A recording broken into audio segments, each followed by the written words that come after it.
Thank you. My name is Hal Schreiber. I am a senior solutions engineer here at Unravel Data. For those that don't know, Unravel Data is a data ops and FinOps industry-leading observability platform. It's built for the modern data stacks like Snowflake. In today's conversation, our topic is maximizing ROI, advanced cost optimization techniques for Snowflake. What we're going to do today is I'm going to talk about how Snowflake teams, or specifically teams like data ops teams and FinOps teams, are trying to get a handle on cost today with simple out-of-the-box tools. Then we'll talk about some of the gaps that these teams face when using some of the out-of-the-box tools from Snowflake.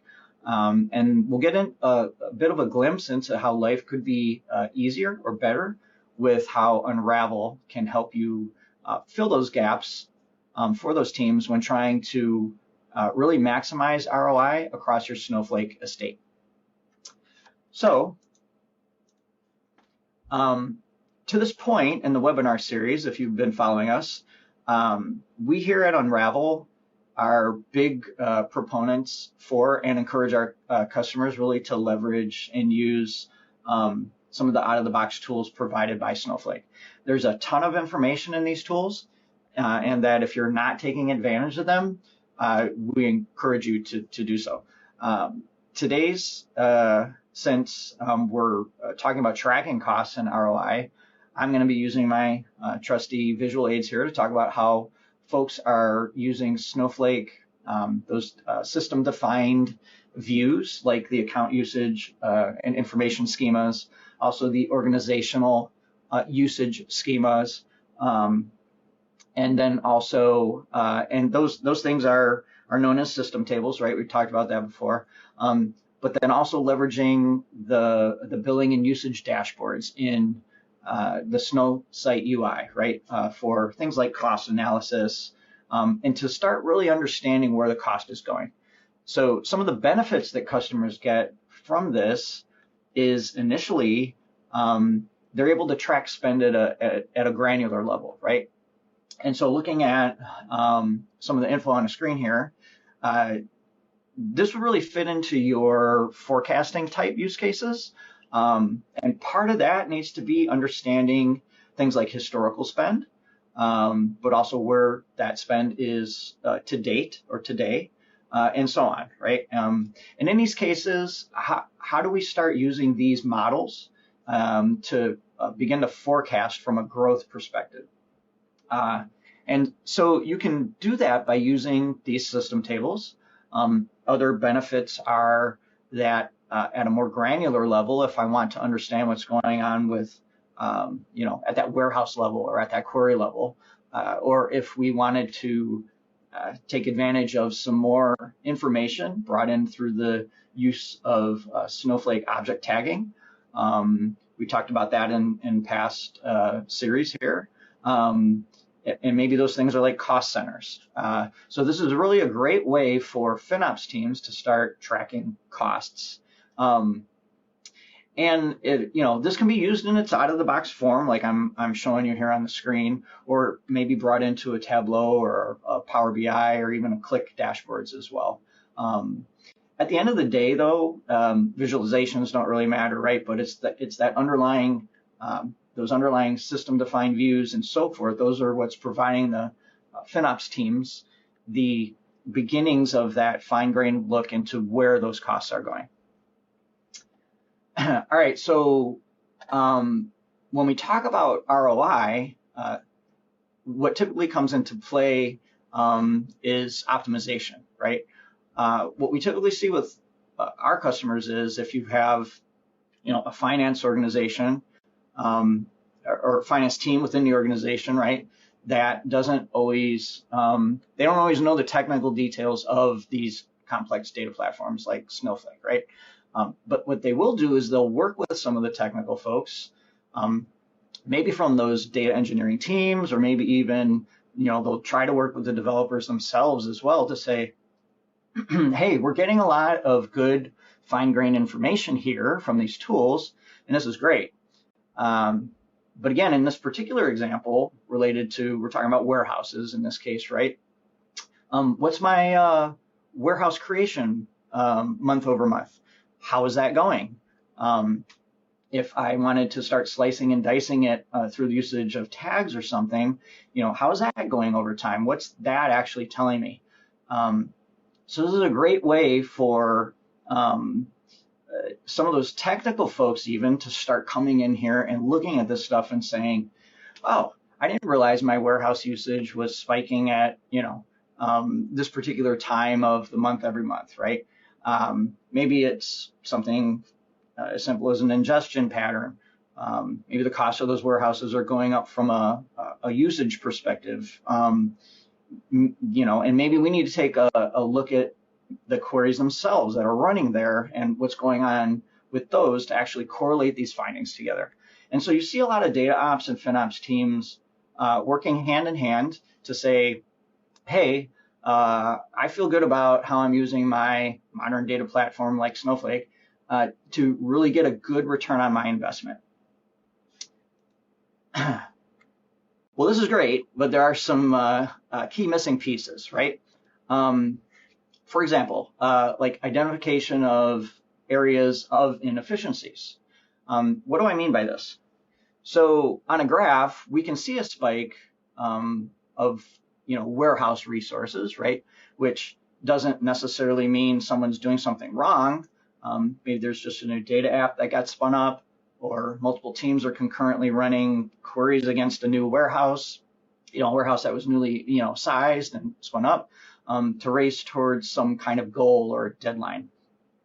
Naturally, this will run up the cost.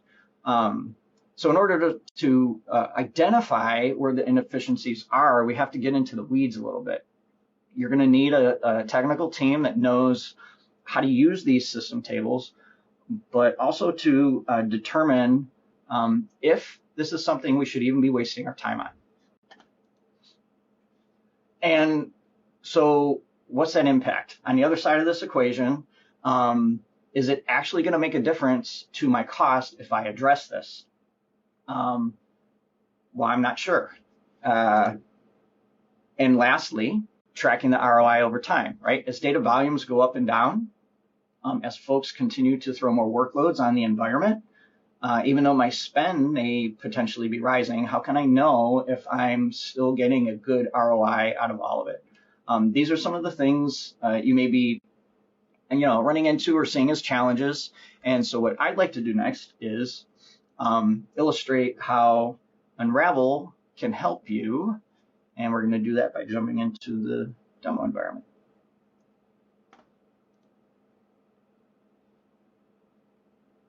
Okay.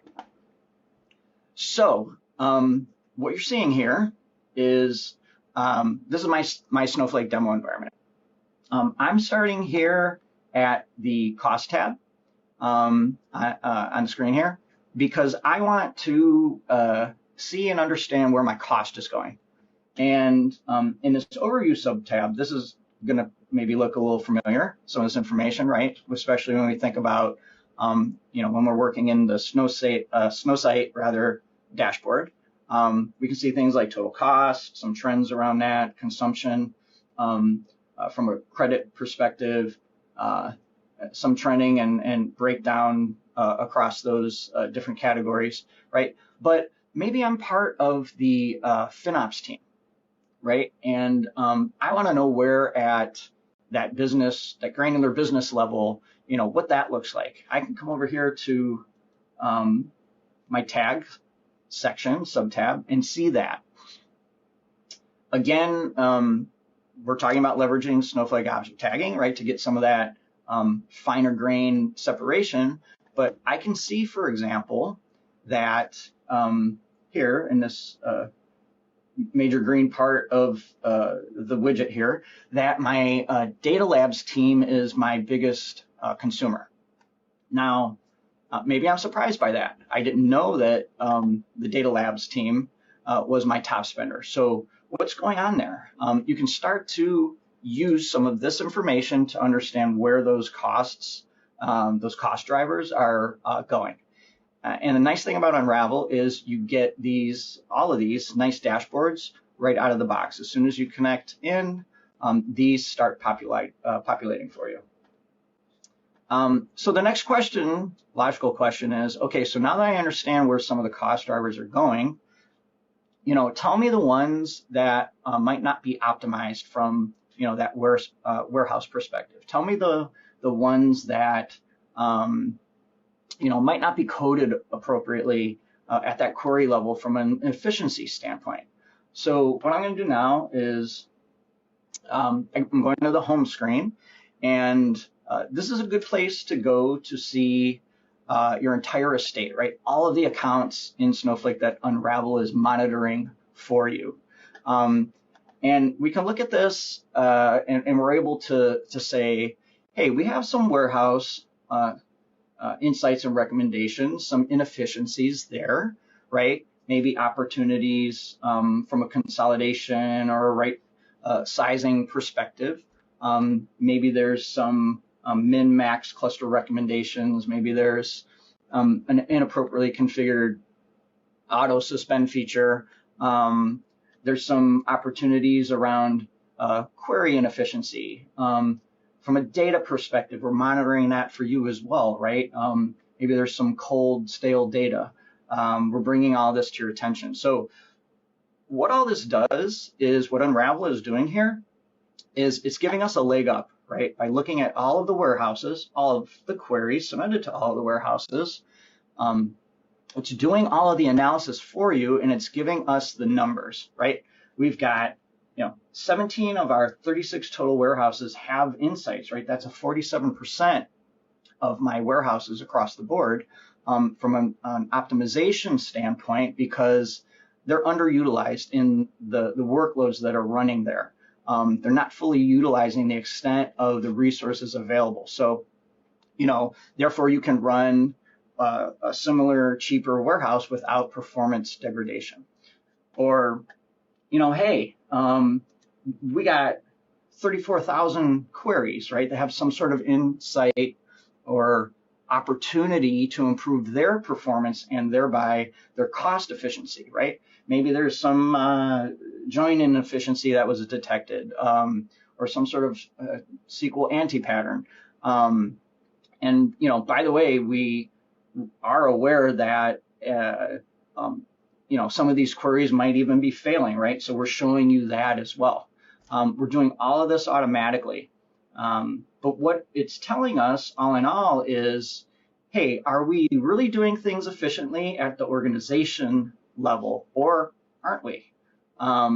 It does all of this out of the box automatically, right? When you connect into your environment, these dashboards start to populate right away. And so what we can start to understand is the amount of efficiencies that we have.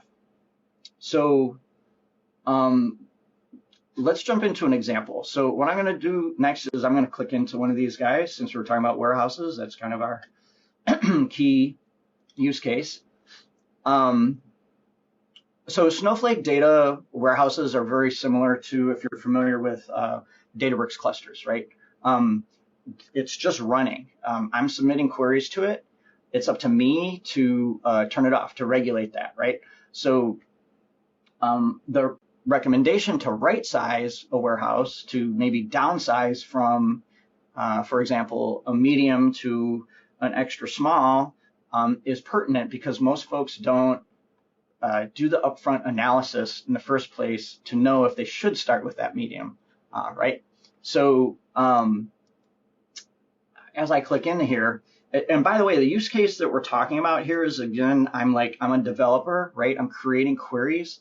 I need a warehouse to run them on. I have no idea if my warehouse is over provisioned or not, right?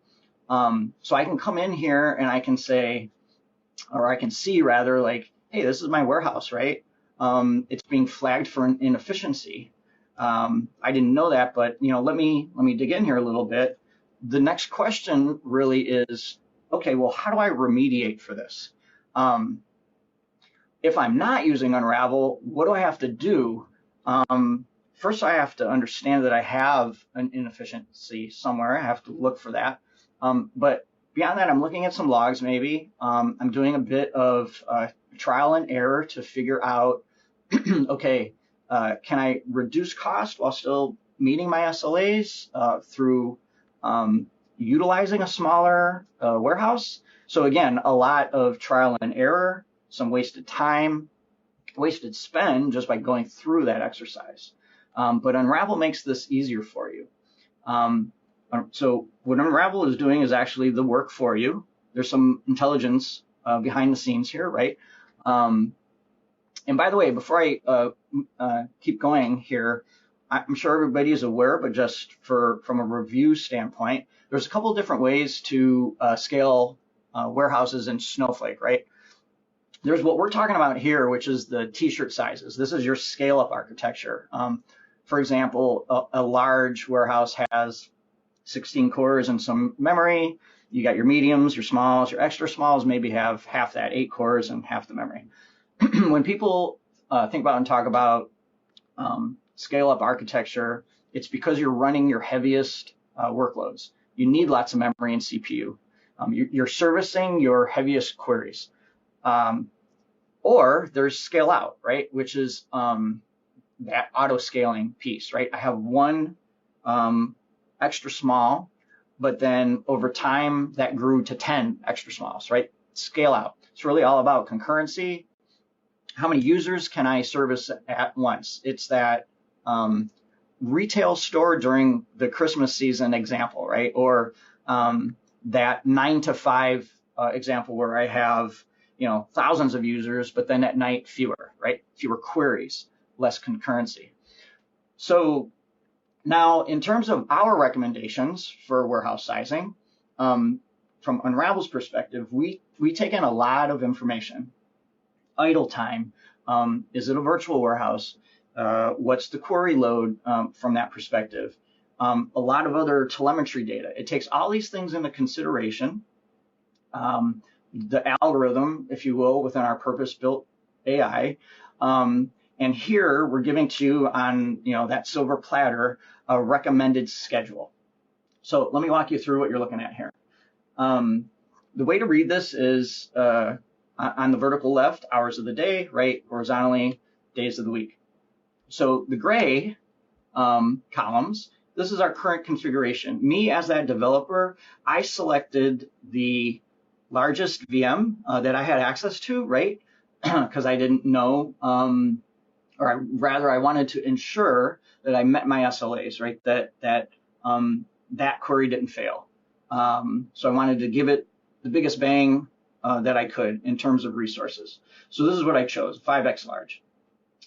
Green is what, after Unravel observes the performance and taking, again, all that telemetry data that I just spoke about into consideration, this is what Unravel is recommending.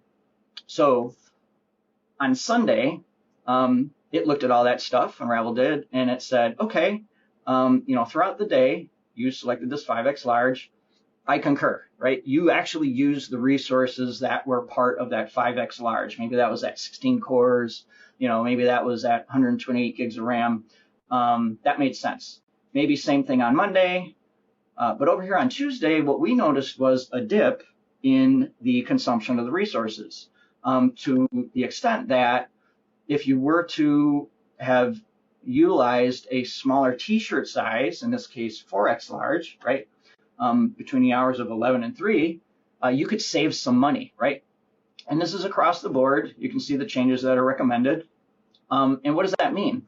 That means from an annualized perspective, you could save $100,000, right?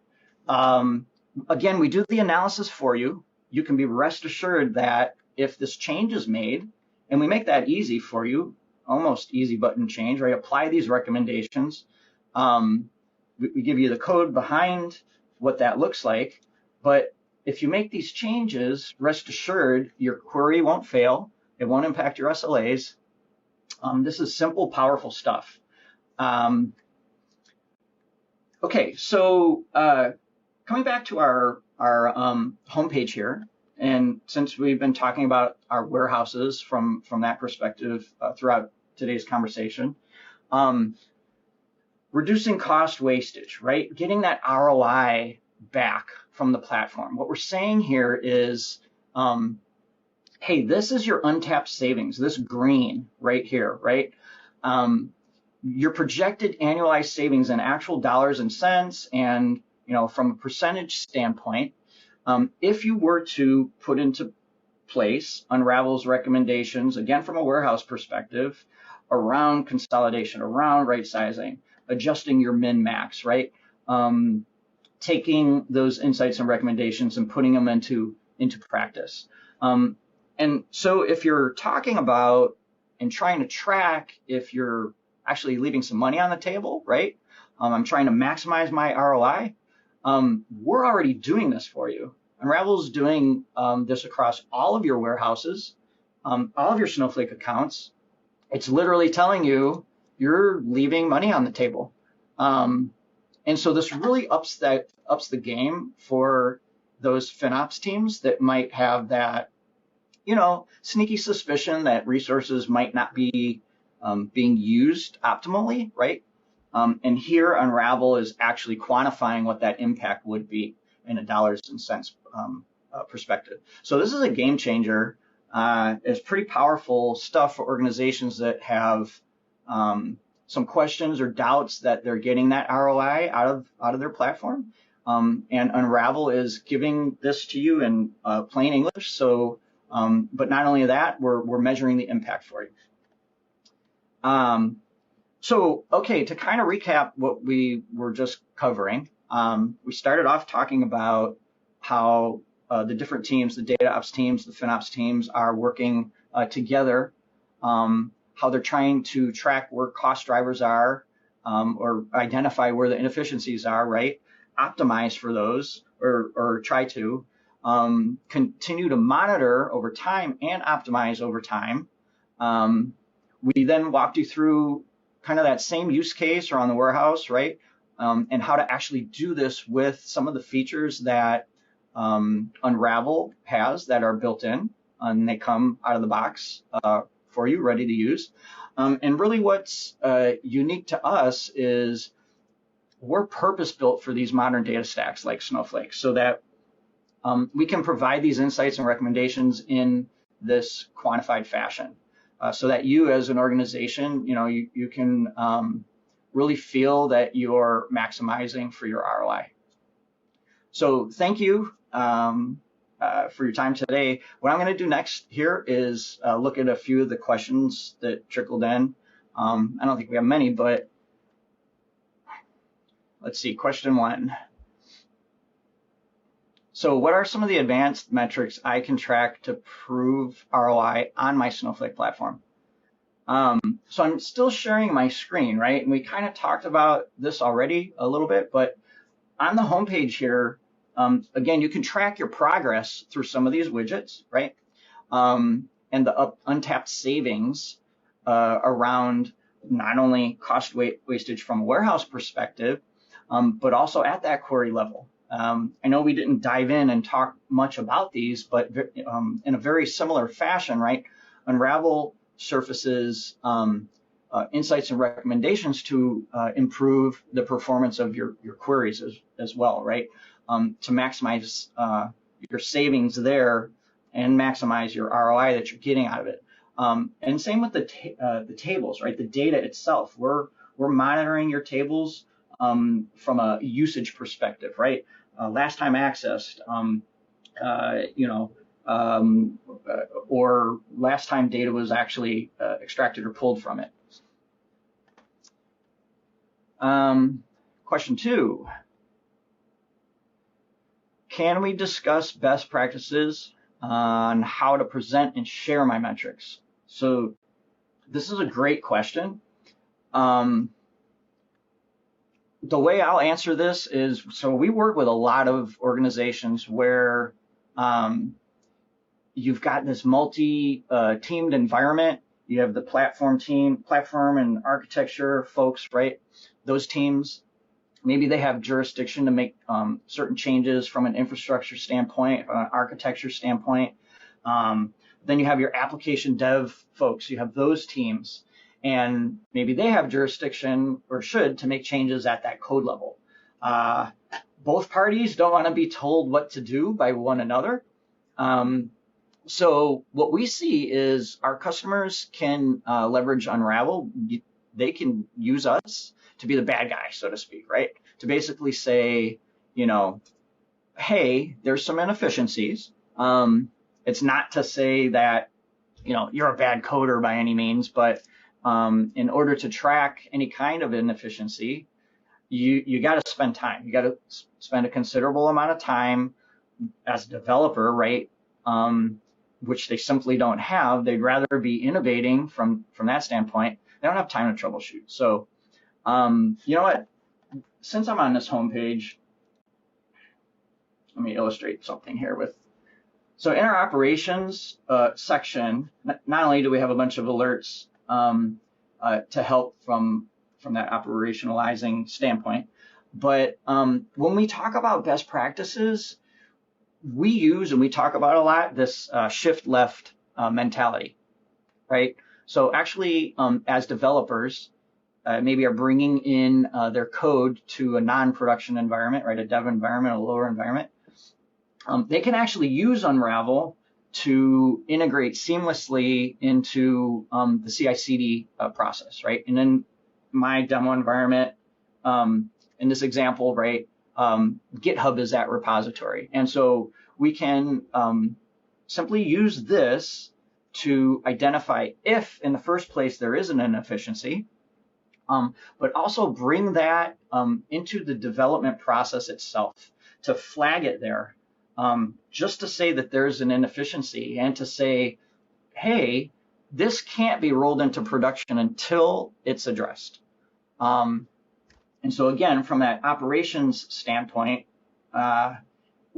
it's a complicated puzzle, but Unravel makes it a little bit easier in that we help to democratize, if you will, where those inefficiencies are, either by going into the UI itself here or embedding it into your CI/CD process. So that's powerful stuff in itself as well.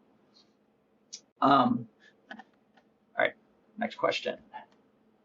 I took a lot of time on that one. Okay, actually, last question. In addition to right-sizing infrastructure, how else can I control my Snowflake costs? Okay, another great question.